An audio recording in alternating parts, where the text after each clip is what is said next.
13 de maio completam-se 132 anos da Lei Áurea, que aboliu de vez a chaga, o vexame da escravidão no Brasil. E nós sabemos que por conta desse atraso, o Brasil foi um dos últimos países do mundo a abolir a escravatura, e isso determinou uma fratura histórica ainda não totalmente resolvida, sanada, que foi, de uma hora para outra, 700 mil negros foram dispensados do trabalho escravo e abandonados à própria sorte no Brasil. E isso, na linha do tempo, deixou sequelas terríveis no abismo social que não por acaso associa negros e pobres numa mesma categoria de exclusão. Razão pela qual há justiça e pertinência, na minha opinião, sobre a lei das cotas. Por enquanto, ela ainda é necessária. E essa história da escravidão ainda não foi totalmente bem contada no Brasil. Outro dia sugerimos aqui que vocês acessassem o livro Escravidão, de Laurentino Gomes, que é um dos autores muito empenhados em contar, sem nos poupar dos detalhes, o horror, a tragédia que teve lugar no Brasil, uma mácula na nossa história, que foi a escravidão. A escravidão continua existindo no Brasil com outros contornos. A mão de obra equivalente à escravidão é muito comum por aí, infelizmente. No campo, quando o trabalhador não tem salário e o patrão convence o trabalhador a não se rebelar porque tem casa, tem comida, cuidar dos médicos. Por que você vai ter salário se eu estou tendo custo com você? Fica 1 a 1. Você trabalha e eu te dou casa, te dou comida e te dou cuidar dos médicos. Isso é ilegal. A pecuária é a atividade econômica que mais, nos registros do Ministério Público do Trabalho, é flagrada promovendo a mão de obra equivalente à escravidão. Enfim, 13 de maio. Não esqueceremos a escravidão. Ela precisa ser totalmente banida do nosso território em todos os seus contornos e frutos podres. Muito bem. O que nos diz Pastorino na largada desse 13 de maio, quarta-feira? Eu abri na mensagem 256, ao acaso, o acaso não existe, penso eu, que traz a seguinte informação. Faça tudo com amor. Tudo o que é feito sem amor sai mal feito e tende à destruição. Só o amor constrói obras eternas e penetra profundamente o coração da humanidade, porque só o amor é positivo. Tudo que não é amor é negativo. Faça tudo com amor, porque o próprio Deus é amor. Quando as criaturas fizerem tudo com amor, saberão o que é a saúde e a felicidade. Numa página pequenininha dessa, estão encerradas tantas lições, dicas, toques para o nosso dia a dia, porque mesmo um pai ou uma mãe que repreende o filho, quando isso se faz necessário, pode fazê-lo com amor. Ninguém gosta de ser repreendido, mas o filho, a filha, quem está sob a custódia de pais ou responsáveis, haverá de perceber na energia que está sendo dispensada no momento da repreensão o que está ali determinando aquilo. É o prazer de ter o poder? É uma energia carrasca, déspota? Ou há ali embutida a energia amorosa? Essa é uma questão. Tem aquele comercial de televisão que se apropriou de uma música sertaneja, né? Que delícia, o que é isso? Aí começa a música. É o amor. Então, uma pessoa que prepara comida, e ela prepara comida com esse desvelo amoroso, ela quer dar um alimento que seja nutritivo, saboroso e que impressione nas suas formas.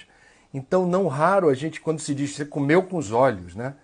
A comida está bonita, mas a gente também talvez perceba a energia amorosa que imanta aquele prato do cuidado que quem preparou o alimento liberou, desprendeu na direção do alimento. Então, sim, mesmo em situações que a gente preferia não estar vivenciando, como essa de ter que repreender alguém, mesmo quando somos obrigados a fazer uma denúncia, mesmo quando somos obrigados a abordar um assunto que não é fácil, portanto, nos momentos que não são propriamente prazerosos da vida, é possível envolver esse momento de uma energia amorosa. O amor deveria inspirar as nossas ações nos mais diferentes campos da vida.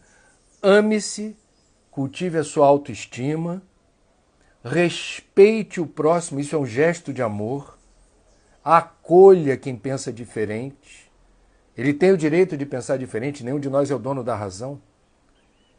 Quando essa opinião ou quando essa manifestação ela afronta direitos ou quando ela agride ou significa sinal de violência, eventualmente denunciar ou repreender tem lugar, mas com esse recorte, deixando claro, estamos fazendo isso para o seu bem, o nosso bem, o bem de todos, né? Então é um assunto que rende uma reflexão ampla, mas a gente está aqui abrindo o caminho para o nosso parceiro de todas as manhãs, Pastorino, lembrando, faça tudo com amor. Faz a diferença. Bibliografia indicada para hoje?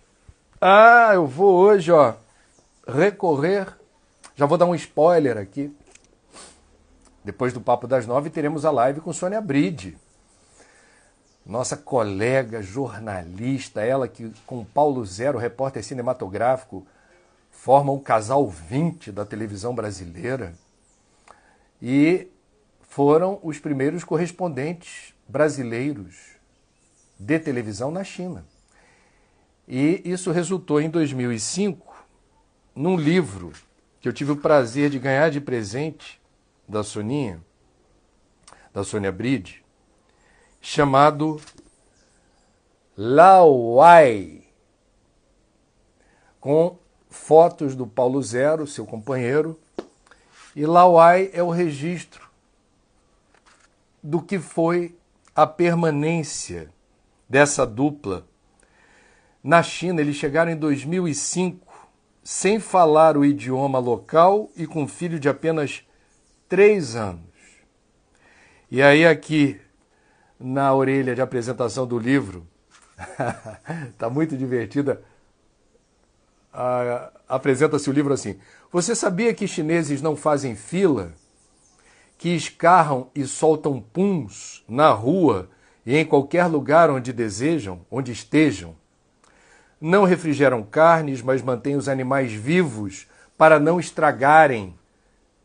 Novo coronavírus, eu vou perguntar para a Sônia daqui a pouco o que ela acha da origem do corona. Não usam cheques e andam na rua com malas de dinheiro para pagar contas e ir ao mercado? Não sentam em vasos sanitários, fazem suas necessidades de cócoras e só recentemente passaram a ter banheiros em casa. A maioria ainda usa banheiros públicos. E ela também aponta muitas afinidades brasileiros nossas com os chineses. São alegres, hospitaleiros, solidários, empreendedores, e ela diz: a comida é maravilhosa. Lauai, que significa estrangeiro, livro de Sônia Bride, com fotos de Paulo Zero, um casal muito especial, gente boníssima, profissionais muito, muito competentes, que merecem todo o reconhecimento e prestígio que possuem, porque isso não se deu de graça, isso não se deu de uma hora para outra.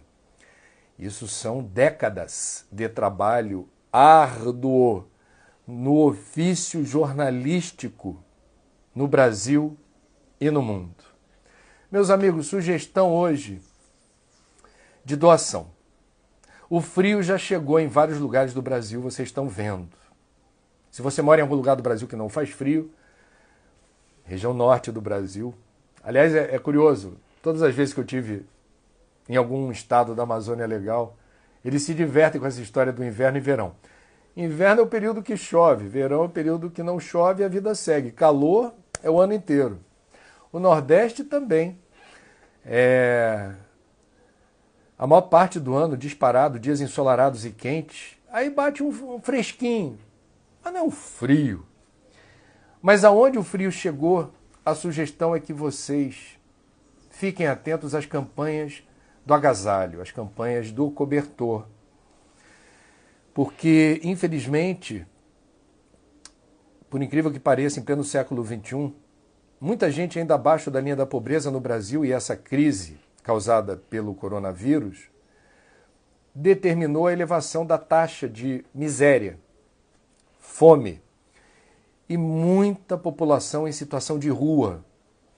É especialmente comovente quem está na rua e sente frio,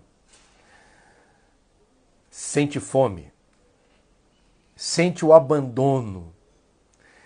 Então, com a chegada do frio, agrava-se esse estado emocional de se sentir fragilizado organicamente. O lado psíquico, psicológico já está muito depauperado. Aí vem uma friaca, uma madrugada friorenta. Como é que a gente pode ajudar? De várias formas. Uma delas, compartilhe um casaco, um cobertor. Faça chegar o agasalho onde ele falta. Porque o simples gesto de dar um agasalho, essa sensação de estar sendo acolhido psicologicamente, né? Lembra, para quem teve o privilégio de, na infância, ser de madrugada, a mãe acorda, ou o pai, e puxa o cobertor para te cobrir, né? É um gesto de amor. Então, quando a gente leva um cobertor, quando a gente leva um agasalho, aonde o frio está incomodando, a gente está reproduzindo esse gesto de acolhimento. Olha o amor do pastorino. Faça tudo com amor. É o amor.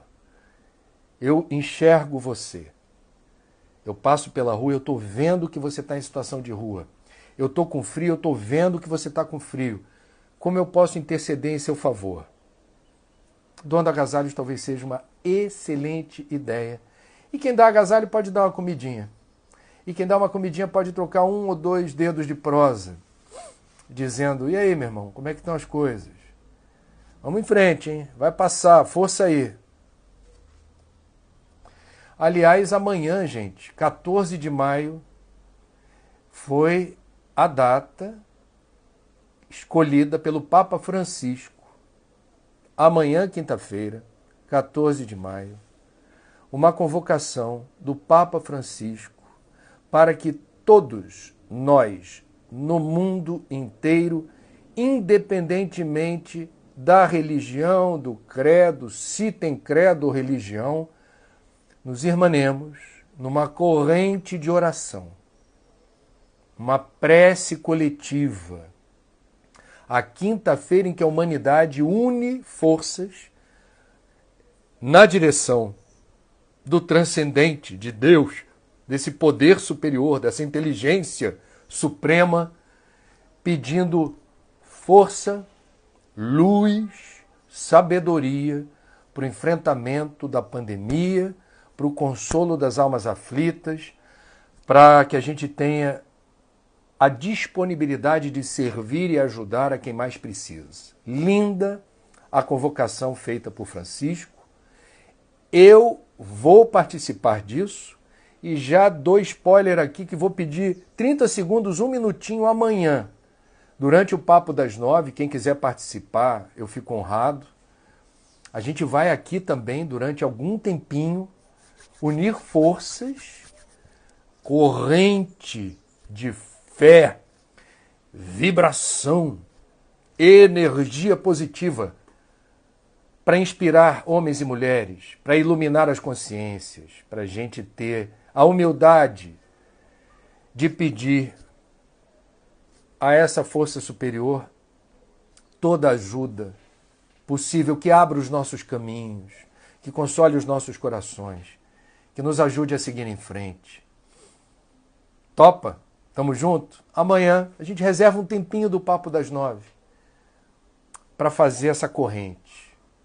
Porque, especialmente para algumas tradições espiritualistas, acho que todas, mas como eu não conheço todas, eu vou dizer, aquelas que eu conheço, todas elas consideram o pensamento algo que não é uma abstração, não é algo volátil, assim, que não tem expressão no mundo real. O pensamento tem força e direção. Convocar a humanidade para fazer uma corrente de orações, uma corrente de fé, a gente está mobilizando estruturas poderosíssimas do plano espiritual e do plano astral. Nós estamos elevando a banda larga da comunicação com Deus. Não é pouca coisa, não. Alguém já disse, onde um de vocês ou mais estiverem reunidos em meu nome, eu estarei presente. Então, para os cristãos, a convocação feita por Francisco é plena de significado evangélico. Não é pouca coisa. Não vamos malbaratar. Eu queria registrar aqui que ontem houve um movimento muito bonito. O presidente da Câmara, Rodrigo Maia, descumpriu a promessa de só colocar em votação a MP da grilagem, que é aquela que abre caminho para o desmatamento com a autodeclaração de qualquer invasor em terras públicas da Amazônia, dizer: eu não sou invasor não, essa terra sempre foi minha, eu estou aqui já há algum tempo. Pronto. Registra em cartório e toma conta de uma área enorme de terra pública. Então a indústria da grilagem e o setor mais atrasado do agronegócio, as oligarquias rurais mais prisioneiras do passado, do atraso, defendem a MP da grilagem. Aí Rodrigo Maia descumpriu o que havia prometido e botou em votação. Pronto, o que houve? Uma ampla mobilização nas redes virtuais. E tivemos, eu queria destacar, a comunidade artística caiu dentro, em peso. Escritores também foram para cima, movimentos ligados a tradições religiosas. Todo mundo que tem bom senso, gente. Não é assim que a gente deve acelerar processo na direção da devastação da Amazônia, desse jeito, pelo amor de Deus. Agora, quem entrou e me surpreendeu foi a Anitta. A Anitta usou a conta dela no Instagram, ela tem mais de 46 milhões de seguidores, para pegar no pé do Rodrigo Maia. Rodrigo Maia, não vota isso não. Olha lá, Rodrigo Maia, MP 910 não interessa. Pronto. Junto com a Anitta foram vários outros artistas. Rodrigo Maia teve que bloquear a conta desse povo, que não aguentou o tranco. Depois pegou mal ter bloqueado, voltou atrás, acolheu. A força da sociedade, a força dos artistas.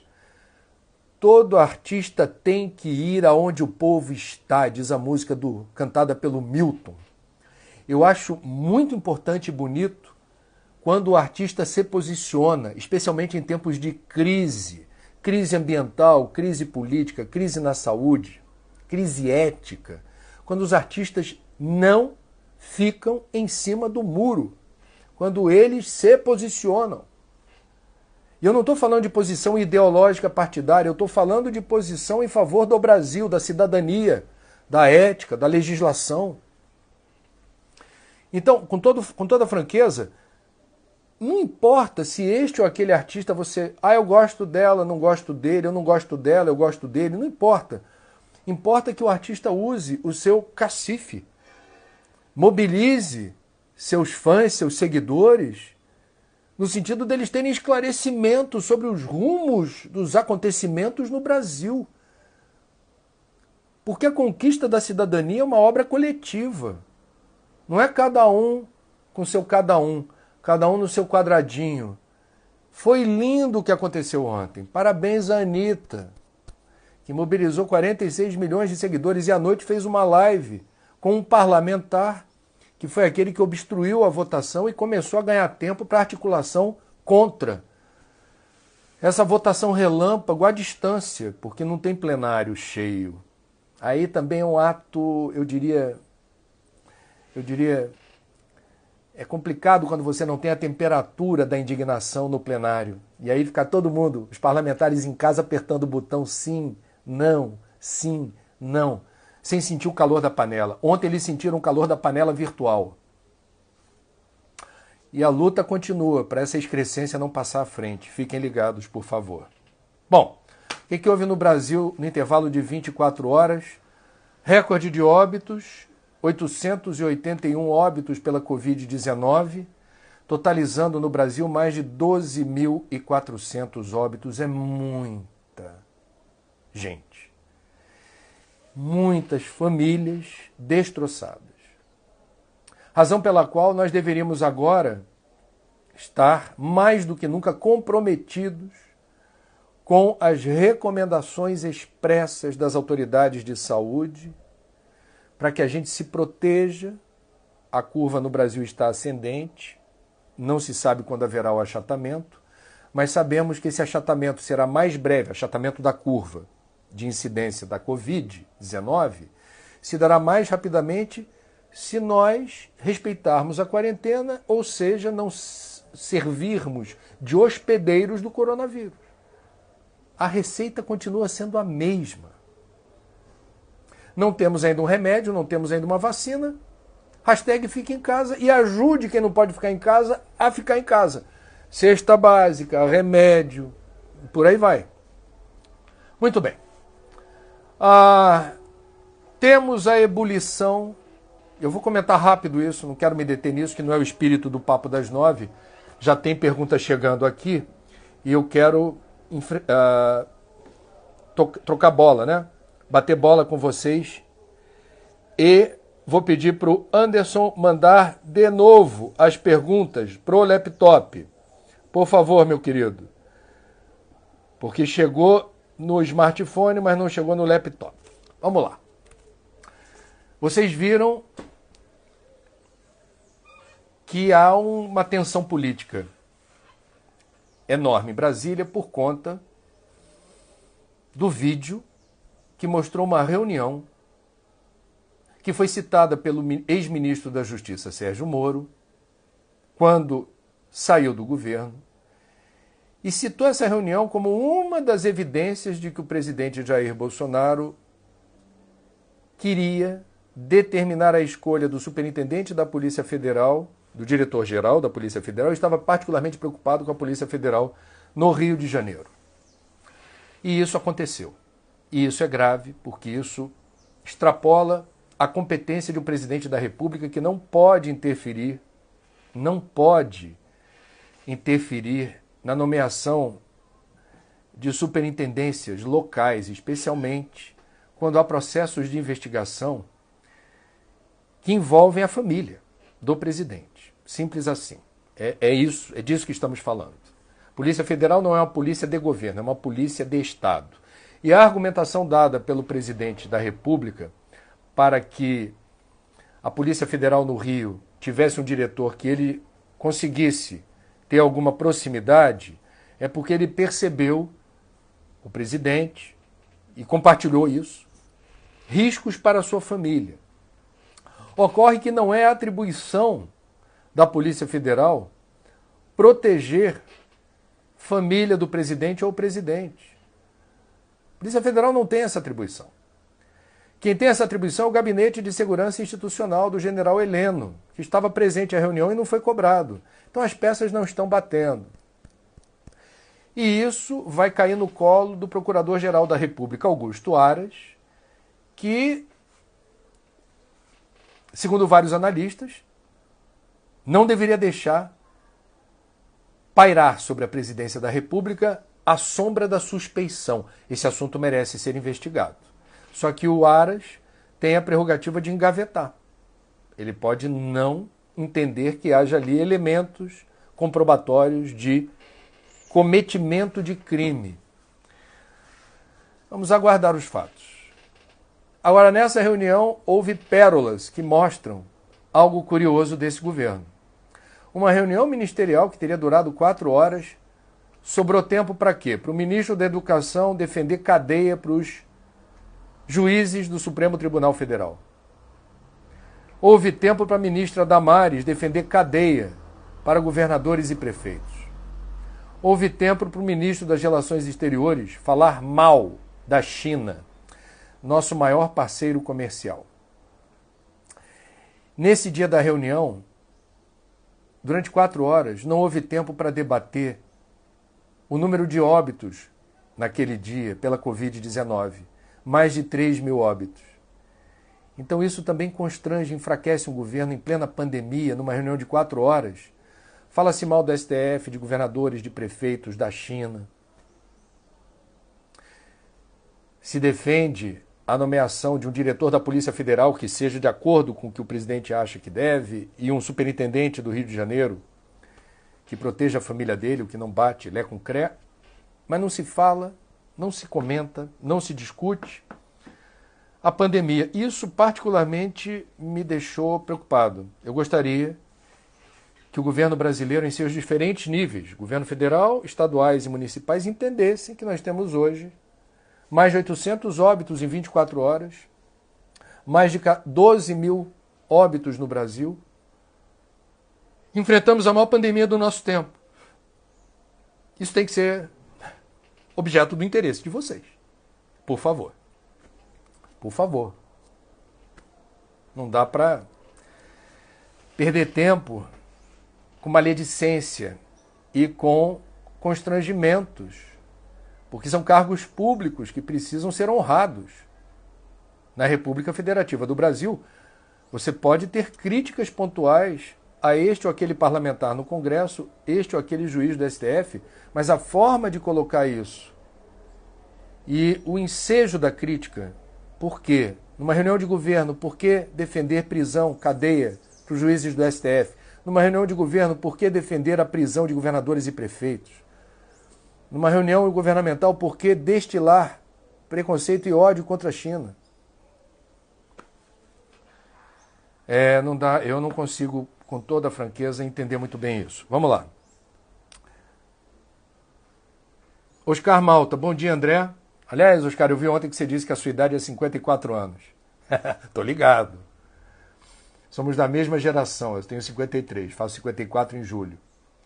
Bom dia, André. Se ficar comprovado que o presidente tentou intervir na PF, o que pode acontecer com ele? Depende do Procurador-Geral da República, Augusto Aras. Se ele abrir inquérito, isso pode levar a um processo de punição, são vários os gêneros de punição, ou impedimento do exercício da função. A bola está com o senhor Aras. Carla Nicino, André, bom dia. Estou tão indignada porque a maior dor sempre é do pobre. Então a expiação é de quem veio nessa classe? Olha, vamos lá. É uma situação difícil. A dor é inerente à condição existencial. Todos sofrem. Agora, eu concordo com você que o gênero de dor do pobre é mais lancinante do ponto de vista da escassez de recursos materiais, da dureza da vida, da sobrevivência, da subsistência. Mas não é só o pobre que sofre. A dor não é exclusividade dos pobres. Mas a dor do pobre, eu concordo com você, ela é premente, porque é a dor de não ter recursos materiais. A gente está no plano da matéria. A gente precisa comer, a gente precisa pagar aluguel, a gente precisa tocar a vida. E aí temos uma questão. Concordo com você nesse sentido. Agora, veja, você pergunta isso para um reencarnacionista. Hoje, quem é pobre, eventualmente já foi rico, ou já teve excesso de gordura material. E num cenário de escassez, ao longo de uma existência, poderá valorizar aquilo que malbaratou, desperdiçou em outras existências. Percebe? Então tenhamos cautela, prudência. Se acreditamos em Deus e Deus é soberanamente justo e bom, o que você está reparando apenas no recorte de uma vida e um extrato social pobre numa vida. Que Deus é esse? Né? Que expiação é essa?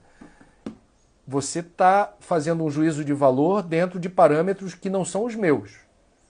E eu não estou aqui dizendo que tem um parâmetro melhor ou mais adequado que o outro. Eu estou dizendo que aonde você enxerga bola, eu enxergo triângulo.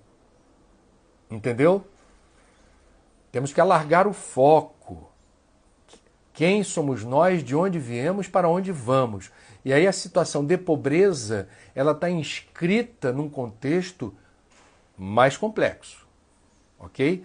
E nem sempre, ou quase nunca, a pobreza é expiação. A pobreza é um aprendizado em relação ao exercício da fé. Eu não tenho tudo o que eu gostaria, eu estou passando uma situação aflitiva e eu estou sendo instigado pela vida a mobilizar mais esforços de superação. Percebe? Jesus, numa passagem do Evangelho, fez essa analogia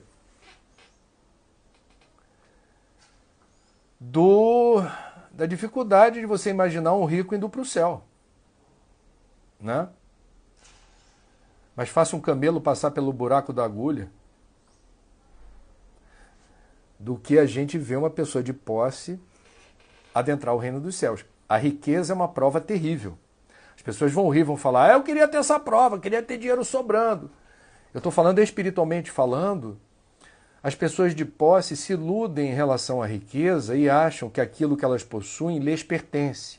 Não entendem a riqueza ou a fartura material como empréstimos que estão sob sua custódia ao longo de uma vida. Aquilo não lhe pertence, aquilo lhe foi confiado por empréstimo. É a utilidade providencial da riqueza, que é uma mensagem do Evangelho segundo o Espiritismo. A gente precisa saber, se eu hoje gozo de um conforto material, o que isso significa para mim? O que farei desse extra, desse bônus? Isso é muito sério. E muitos que desencarnam em condição de riqueza, rapidamente a consciência acusa desperdício. Você acumulou bens onde havia tanta escassez, tanta dor, por falta de comida, agasalho, recursos. Então a gente precisa relativizar as coisas, tá? Clarissa, Rio de Janeiro. André, você tem alguma opinião sobre o porquê? Por que o número de mortes caiu tanto por 2 dias e agora voltaram a subir? Olha, vamos lá. Nós não temos no Brasil testagem, nós temos uma fila enorme de óbitos que precisam ser investigados para só então se comprovar se a morte se deu pela Covid-19 ou não. Tem fila de espera de cadáver no Brasil. No Brasil a gente adora a fila, tem fila até de óbito esperando testagem para cravar se é pela Covid ou não. Então, existem oscilações. O que eu sei, que eu posso te responder, é que no final de semana, em vários estados brasileiros, você tem uma redução das equipes de plantonistas nos hospitais, apesar da pandemia. Porque eles também são filhos de Deus, precisam descansar. E aí você tem uma queda nos registros oficiais.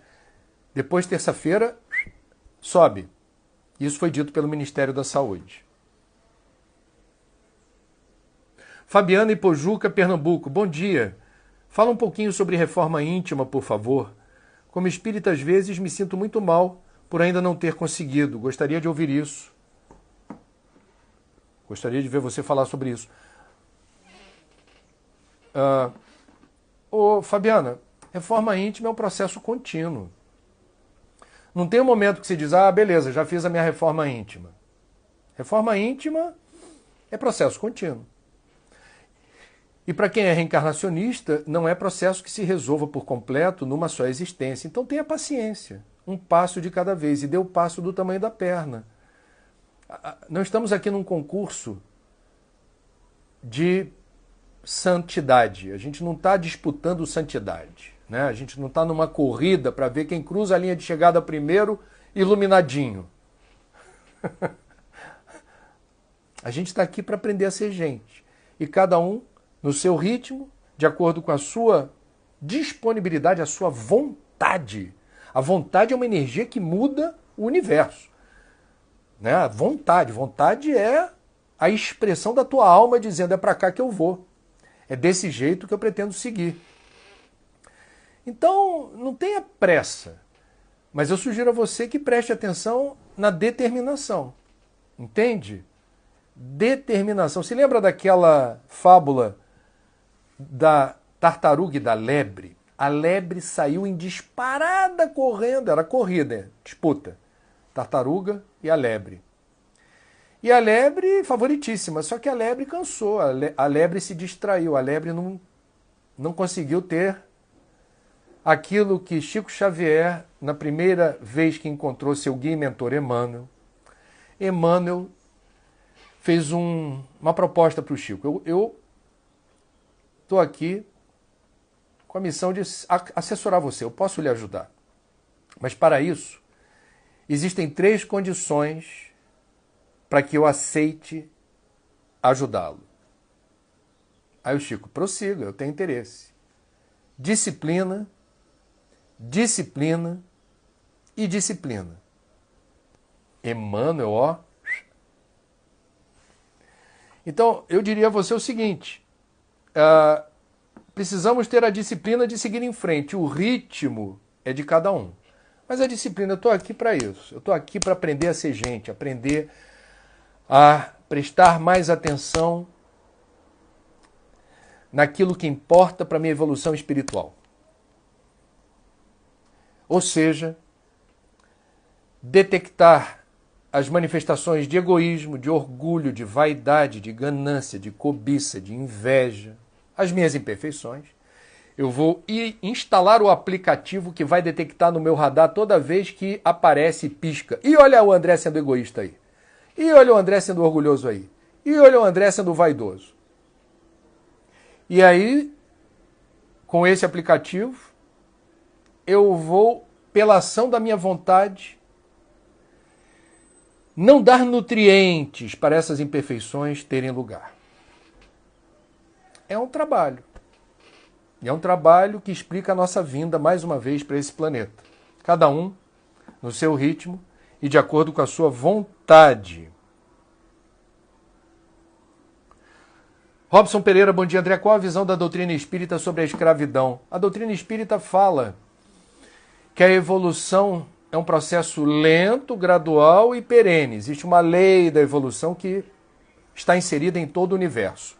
E existe a lei de causa e efeito. Então nós temos, em boa parte dos casos, quem passa pela experiência da escravidão não é passível de generalização. Nada na doutrina espírita se aplica a todos os casos. Em parte dos casos, quem sofre o estigma da escravidão experimenta na pele o que impôs a terceiros em uma outra experiência encarnatória. Por vezes, quem vem como escravo é um espírito de luz, é um espírito que não precisava passar por aquilo para aprender nada, ele já sabe, mas ele escolheu para dar suporte, apoio aos irmãos de pele, que por conta da pele preta, o que é um absurdo completo, foram esvaziados nos seus direitos de ser humano.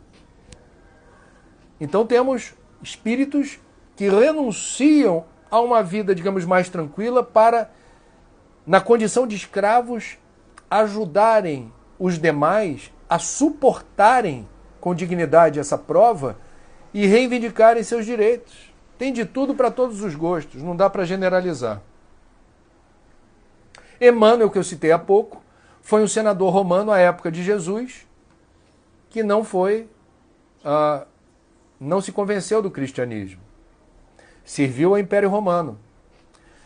Chico Xavier, numa obra que foi ditada por Emmanuel, chamada Há 2000 anos, explica o que foi essa vida como senador romano. A obra seguinte chama-se 50 anos depois, quando Emmanuel reencarna como escravo, que ele escolheu essa experiência. 2 obras que eu recomendo também. Vamos lá. A Viviane Almeida cita aqui, pede para eu comentar algo que eu não tenho conhecimento. Uma ação da Prefeitura do Rio que retirou pertences dos moradores de rua até a cadeira de rodas de um morador amputado. Isso é grave, eu não tenho conhecimento disso. Tá? Se você quiser mandar depois algum subsídio para mim, eu vou pesquisar. Não ouvi falar sobre isso, não. A Clarice, com I. Clarice. Bom dia, André. O que você acha da fala de alguns espíritas que não tomam precauções adequadas nesta pandemia, por achar que se a hora de morrer chegar, vai chegar de todo jeito? Obrigada. Isso não é espiritismo. Desculpa, quem se diz espírita e faz isso, não estudou a doutrina. A doutrina tem como prerrogativa a defesa da vida.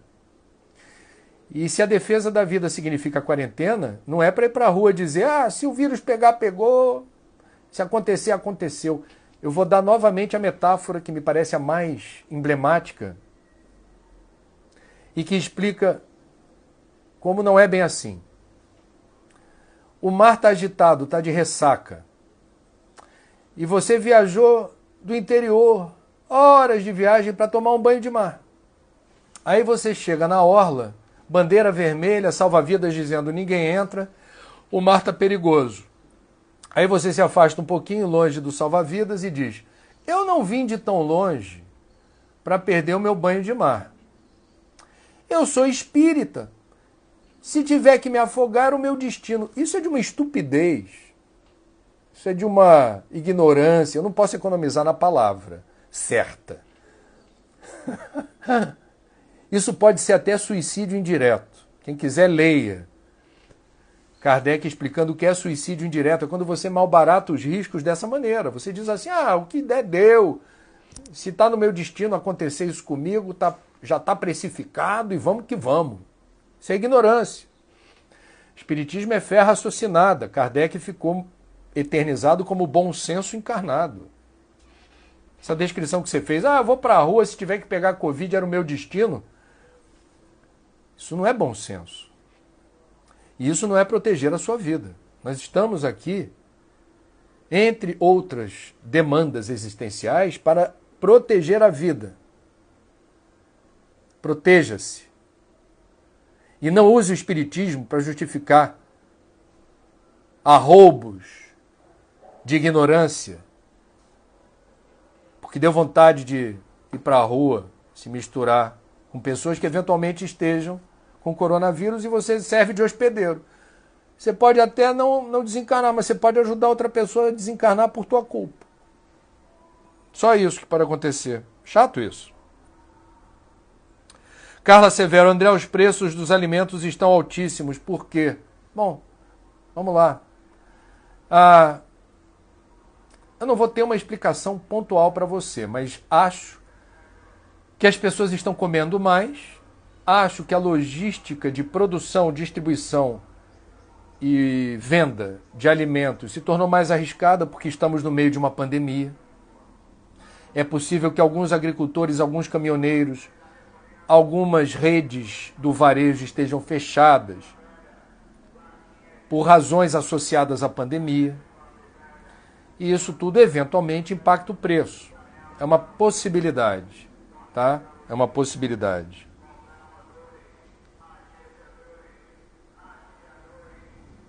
Miriam Lisboa, bom dia, André. Se os demais países saírem da quarentena e nós não, poderemos ficar isolados? Olha, nós já estamos, em certa medida, isolados.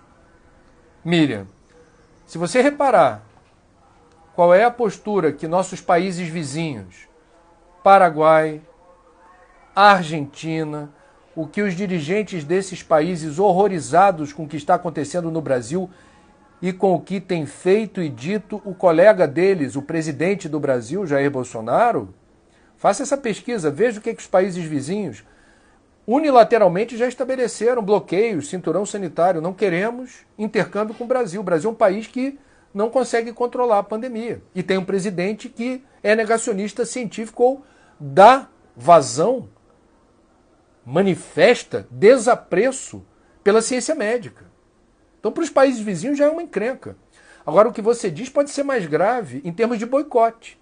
Quer dizer, outros países que compram produtos do Brasil podem eventualmente se sentir inseguros de adquirir produtos ou serviços do nosso país. É possível. Se eles controlarem lá e aqui estiver descontrolado, o Brasil talvez não tenha, eu diria, não desperte confiança. Se lembra quando surgiu a pandemia na China? Tinha gente falando, a gente vai continuar comprando produto da China? Você se lembra disso? Vamos lá em frente. A Rosânia Toriani, de Tatuapé, São Paulo. Bom dia, André. Poderia falar um pouco sobre as vibrações canalizadas que fazemos, até onde pode chegar?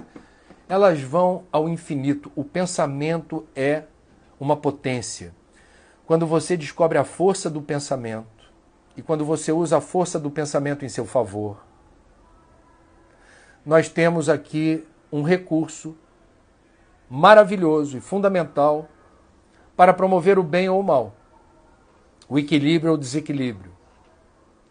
Então, o que vai acontecer amanhã, dia 14 de maio, a partir da convocação feita pelo Papa Francisco, de que o mundo inteiro, em diferentes correntes de fé, diferentes religiões, se unam numa evocação a Deus, pedindo luz, pedindo paz, pedindo serenidade, equilíbrio, isso tem poder.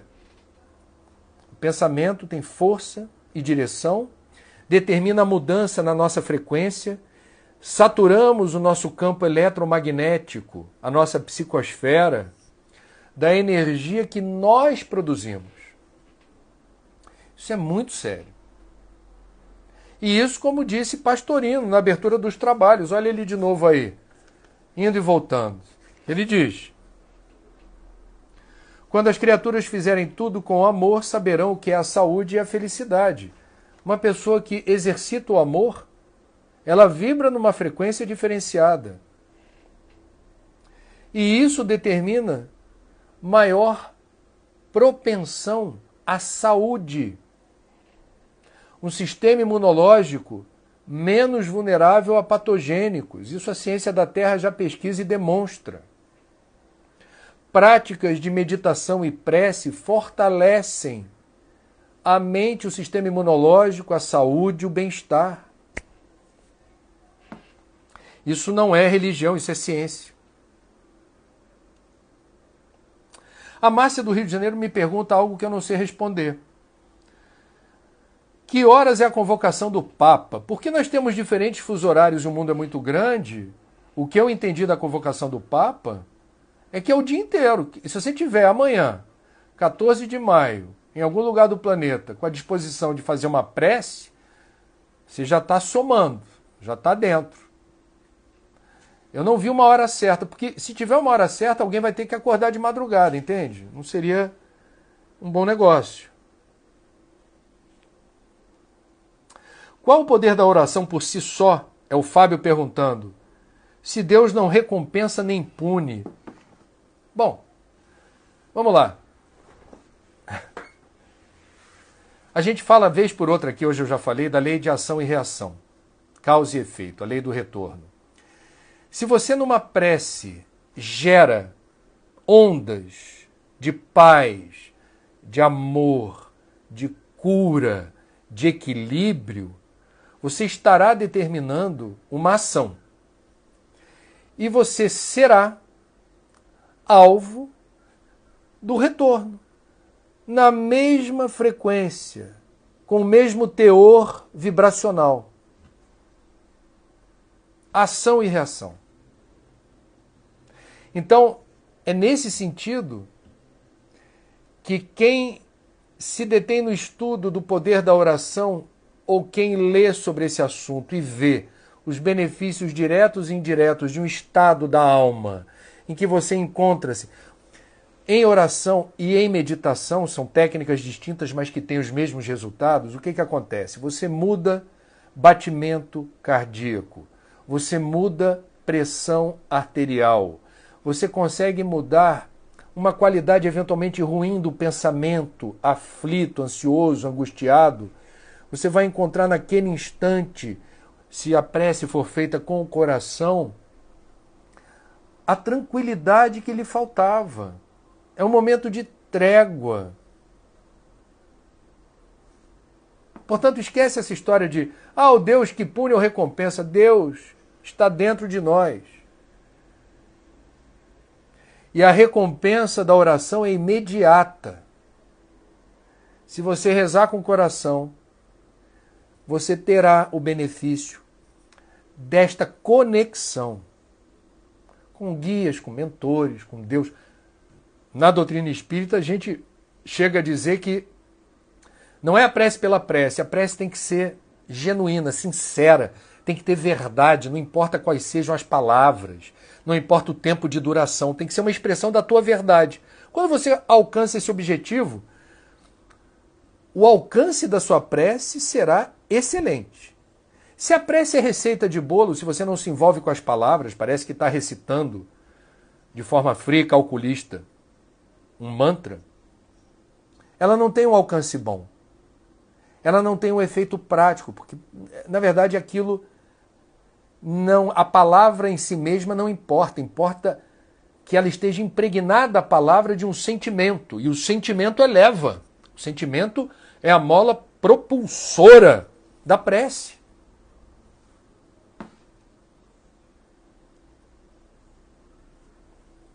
Arlene Rocha pergunta se eu acredito que um dia será possível conter o desmatamento da Amazônia. Eu penso que sim. Agora, os interesses em contrário são fortes e poderosos. Muito senador, muito deputado que se elegeu não para defender interesses coletivos, mas interesses particulares. Legislam em causa própria. E temos hoje no governo uma completa insensibilidade para a importância da preservação do meio ambiente. Temos no cargo de ministro do meio ambiente alguém que é um analfabeto ambiental, é uma pessoa que trabalha para atender os interesses contrários ao meio ambiente, enfraquece o IBAMA, enfraquece o ICMBio. O ICMBio ontem foi alvo de várias canetadas do antiministro Ricardo Salles. Várias unidades de conservação deixaram de ter chefias e escritórios. Aqui, no estado do Rio, a reserva de Poço das Antas, aonde ocorre o único refúgio do mico-leão-dourado no mundo, foi fechada pelo Ricardo Salles. É inacreditável. Assim, os interesses sombrios e uma visão muito feia, muito atrasada, de que não é possível promover o desenvolvimento sem sustentabilidade. Isso é tão atrasado, mas o atraso está no poder.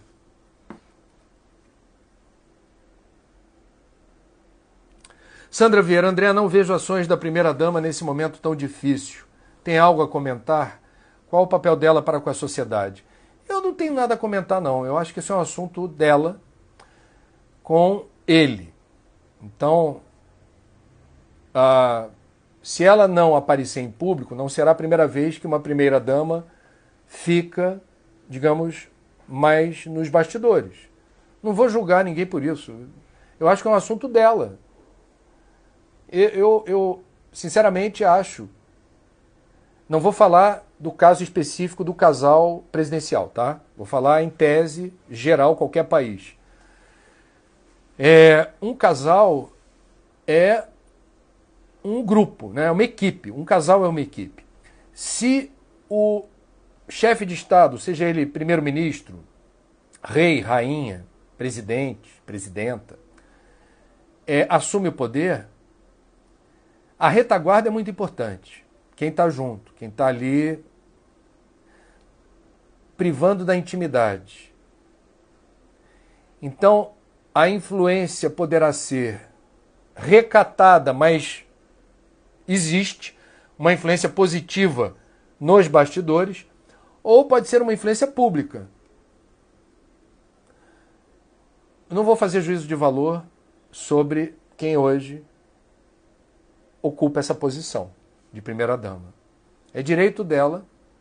Não foi ela que foi eleita. Não foi ela que prometeu fazer isso ou aquilo. Foi ele. Se ela tem ou não predisposição para uma atividade política ou para uma atividade pública como primeira-dama, é assunto dela. É assunto dela.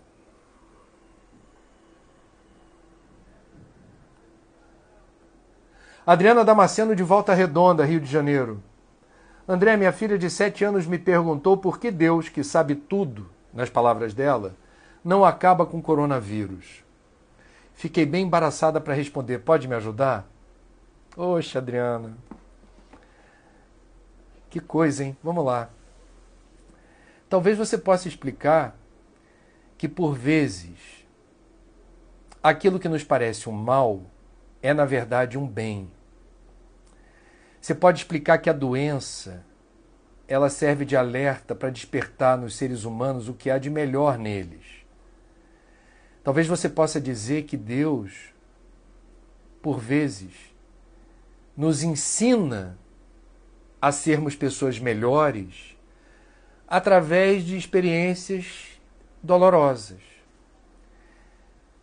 Talvez você possa lembrar que a dor e o sofrimento não são contra nós, são em nosso favor. E que as pessoas que sofrem e se recuperam da Covid-19 talvez enxerguem a vida com outros olhos.